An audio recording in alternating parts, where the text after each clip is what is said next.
C'est donc ce matin que débute la campagne de vaccination contre le Covid-19 en France et ce sont 2 EHPAD qui sont en première ligne. L'un à Sevran, l'autre à Dijon. Priorité donc aux personnes âgées, mais à une condition, qu'elles aient donné leur accord à cette vaccination et qu'elles soient aptes à se faire injecter le vaccin.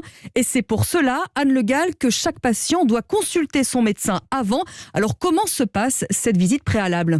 C'est une consultation en face à face, si possible avec le médecin traitant, qui doit se faire au plus tard dans les 5 jours qui précèdent la vaccination. L'objectif, c'est de faire un bilan global de l'état de santé de la personne à vacciner, de vérifier qu'il n'y a pas de contre-indication, comme le fait d'être allergique à un composant du vaccin, par exemple, ou encore d'avoir présenté des symptômes du Covid dans les 3 mois précédents. Il faut aussi compter 3 semaines d'écart avec une éventuelle vaccination contre la grippe. Le médecin détaillera aussi les chiffres d'efficacité du vaccin Pfizer, expliquera son utilité, les effets secondaires. Rappelons que selon l'avis de la Haute Autorité de Santé paru cette semaine, ce vaccin Pfizer-BioNTech est plutôt bien toléré. Il peut y avoir une douleur au point d'injection, un peu de fatigue, des courbatures, mais ces effets disparaissent au bout de quelques jours.